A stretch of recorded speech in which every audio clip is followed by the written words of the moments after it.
Survey number 48ರಲ್ಲಿ ಕೆರೆ ಇದೆ. ಕೆರೆ ನಾವೇ ಹೂಳೆತ್ತಿ ನಾವೇ ಕೆರೆ ಸಂರಕ್ಷಣೆ ಮಾಡಿ ಭದ್ರವಾಗಿ ಇಟ್ಕೊಂಡಿದ್ದೇವೆ. ಯಾಕಂದರೆ ನಮಗೂ ಕೆರೆ ಬೇಕು. ಆ ಕೆರೆ ಸರ್ಕಾರದ ಹೆಸರಿನಲ್ಲೇ ಇದೆ. ಸರ್ಕಾರದ ಹೆಸರಿನಲ್ಲೇ ಇದೆ. ದೋ ನಮಗೆ ಕ್ರಯದಲ್ಲಿ ಬಂದಿದ್ರೂ ಕೂಡ ಕೆರೆ ಸರ್ಕಾರದ ಹೆಸರಿನಲ್ಲೇ ಇದೆ. ಸ್ಪಷ್ಟವಾಗಿ ಹೇಳ್ತಾ ಇದ್ದೇನೆ. ಸೊ ದಟ್ ಈಗ ಆರೋಪ ಬಂದಿರೋದೇನು? ಕೆರೆ ನಿಮ್ಮ ಹೆಸರಲ್ಲಿ ಇದೆಯಾ ಹಾಗಾದ್ರೆ ಪಾಣಿನಲ್ಲಿ? ಇಲ್ಲ ಹೇಳ್ತೀನಿ ಕೇಳಿಸ್ಕೊಂಬಿಡಿ. ಸರಿ, ಆರೋಪ ಬಂದಿದ್ದೇನು ಹೇಳ್ತೀನಿ. ಅಲ್ಲ, ಒಂದ್ ನಿಮಿಷ, ಅವ್ರು ಹೇಳಿದಕ್ಕೆ ಹೇಳ್ಬಿಡ್ತೇನೆ. ನೀವು ಹೇಳಿದಕ್ಕೂ ಒಪ್ತೀನಿ ನಾನು ಯಾವುದಕ್ಕೂ ನೀವೇನು ನಾಯಕರು ಹೇಳಿದ್ದಾರೆ ನಾನು ಅಗ್ರೀಡ್. ಅದು ಹೇಳೋದಕ್ಕೆ ಮೊದಲು ಸ್ಪಷ್ಟೀಕರಣ ಕೊಟ್ಬಿಡ್ತೇನೆ.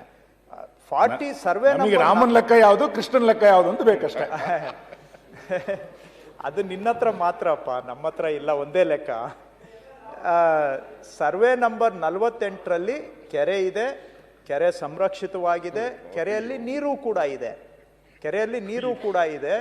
ಸೊ 2 ಕೆರೆಗಳಿದ್ದಾವೆ ನಮ್ಮ ಜಮೀನಲ್ಲಿ. ನಾನೇ ಹೇಳ್ತಾ ಇದ್ದೇನೆ, 2 ಕೆರೆಗಳು 1 ಇಂಚು ಕೂಡ ಹೆಚ್ಚು ಕಮ್ಮಿ ಆಗದಾಗೆ ನಾವು ಆ ಕಾಲದಿಂದನೂ ಇತ್ತೀಚೆಗೆ ಕೂಡ ಹೂಳೆತ್ತಿ ಕೆರೆ ಆಳನೂ ಕೂಡ ಮಾಡ್ಕೊಂಡಿದ್ದೀವಿ. ಯಾಕಂದರೆ ನೀರು ಇದ್ದರೆ ನಮಗೆ ನಾವೆಲ್ಲ ಡ್ರೈ ಲ್ಯಾಂಡಲ್ಲಿ ಇರುವಂಥವ್ರು ಅಧ್ಯಕ್ಷರೇ.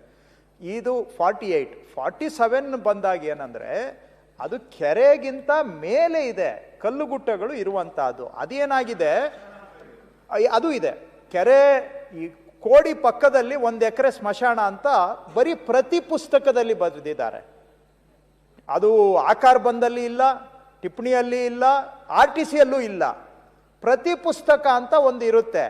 ಆ ಪ್ರತಿ ಪುಸ್ತಕದಲ್ಲಿ 64ನೇ ಇಸ್ವಿಯಲ್ಲಿ ಮಾತ್ರ 1 ಎಕರೆ ಸ್ಮಶಾನ ಅಂತ ಬರೆದಿದ್ದಾರೆ. ಸದ್ಯ ಈಗ ಸ್ಮಶಾನಕ್ಕೆ ಬಿಟ್ಕೊಡ್ಬೇಕು ಅಂದರೆ ಬಿಟ್ಕೊಡ್ತೀವಿ. ಅದು ಏನು ಈಗ ಅದಕ್ಕೆ ಏನು 1 ಎಕರೆ ನಮಗೆ ಯಾವ ಲೆಕ್ಕ ಅಲ್ಲಿ? ಅದು ಎಲ್ಲಿ ರಿಮೋಟಲ್ಲಿ ಇರೋದು ಅಂತದ್ದು ಅಧ್ಯಕ್ಷರೇ. ಅದಕ್ಕೆ ಏನು ಅಷ್ಟು ಇಷ್ಟು ಅಂತೇಳಿ ಅಯ್ಯೋ, ಈಗ ಒಳ್ಳೆ ಕತೆ ನಮಗೆ ಅದರಿಂದ. ಆಮೇಲೆ ಈಗ 48 ಕೆರೆ ಪಕ್ಕದಲ್ಲಿ ಕಲ್ಲುಗುಟ್ಟ ಅನ್ನುವಂಥದ್ದು, ಅದರಲ್ಲಿ 20 ಎಕರೆ ಇದೆ. ಅದು ಕಲ್ಲುಗುಟ್ಟ ಅಂತ ಬರೆದಿದ್ದಾರೆ.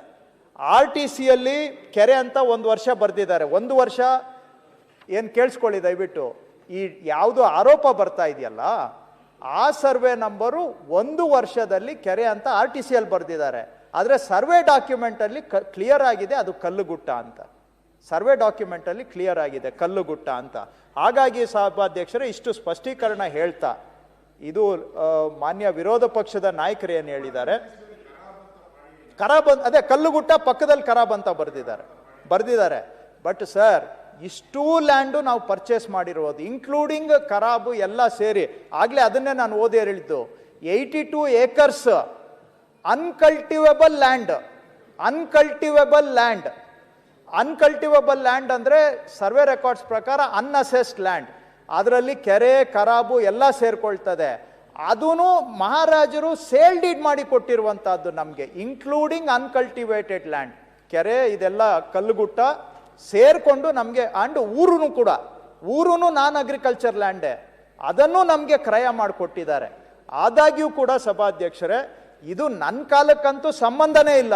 53ನೇ ಇಸ್ವಿಯಲ್ಲಿ ನಮ್ಮ ತಾತನವ್ರು ತಗೊಂಡಿದ್ದು, ನಮ್ಮ ಚಿಕ್ಕಪ್ಪನವರು ವ್ಯವಸಾಯ ಯಜಮಾನ್ತನ ಮಾಡ್ತಾ ಇದ್ದವರು, ನಮ್ಮ ತಂದೆಯವರು, ಅವರಾದ್ಮೇಲೆ ವಿಭಾಗ ಆಗಿ ನಮಗೆ ಬಂದಿರುವಂತಹದ್ದು. ಈಗ ನಮ್ಮ ಪೀರಿಯಡಲ್ಲಂತೂ ಏನೇನೂ ಆಗಿಲ್ಲ. ಅಷ್ಟಕ್ಕೂ ಕೂಡ ಮಾನ್ಯ ಸಭಾಧ್ಯಕ್ಷರು, ಕೊನೆಗೆ ನಾನು ಮನವಿ ಮಾಡುವಂತಹದ್ದು, ತಾವು ವಿರೋಧ ಪಕ್ಷದ ನಾಯಕರ ಸಲಹೆಯನ್ನು ತಗೊಳ್ಳಿ. ಯಾರ ಕಡೆಯಿಂದ ತನಿಖೆ ಮಾಡಿಸ್ಬೇಕು ಅಂತ ಅವ್ರು ಸಲಹೆ ಕೊಡ್ತಾರೆ, ಅವ್ರ ಕಡೆಯಿಂದ ತನಿಖೆಗೆ ನಾನು ತಯಾರಿದ್ದೇನೆ. ದಯವಿಟ್ಟು ನಾನು ಮನವಿನೂ ಮಾಡ್ತೇನೆ, ನೀವು ತನಿಖೆಗೆ, ಮಾನ್ಯ ಅಧ್ಯಕ್ಷರೇ, ತನಿಖೆಗೆ ಇದನ್ನ ರೆಫರ್ ಮಾಡಿ. ಯಾರ ಕಡೆಯಿಂದ ತನಿಖೆ ಮಾಡಿಸ್ಬೇಕು ಅಂತ ನಮ್ಮ ಸಭಾ ನಾಯಕರು, ವಿರೋಧ ಪಕ್ಷದ ನಾಯಕರು ಇಬ್ಬರದ್ದು ಸಲಹೆ ತಗೊಂಡು ಯಾರ ಕಡೆಯಿಂದ ಮಾಡಿಸ್ಬೇಕು ಅವ್ರಿಗೆ ರೆಫರ್ ಮಾಡಿ ಸಭಾಧ್ಯಕ್ಷರೇ. ಏನು ತೊಂದರೆ ಇಲ್ಲ, ನಾವು ಎಲ್ಲದಕ್ಕೂ ತಯಾರಿದ್ದೀವಿ. ಅದ್ರಲ್ಲಿ ಏನಾದ್ರೂ ನನ್ನ ಪೀರಿಯಡ್ ಅಲ್ಲಂತೂ ಈಗ 1 ಎಕರೆ ವಾಪಸ್ ಕೊಡ್ತೀನಿ ಅಂತ ಹೇಳಿದ್ರೆ ಒಪ್ಕೊಂಡಾಗ ಆಗ್ತೈತೆ. ಇದು ನೀವು ವಾಪಸ್ ಕೊಡ್ತೀನಿ ಅಂತ ಹೇಳಿದ್ರೆ ತಗೊಳ್ಳಿ ಬಿಡಿ ಸರ್. ಏನು ನೀವೇ ಸಭಾಧ್ಯಕ್ಷರೇ,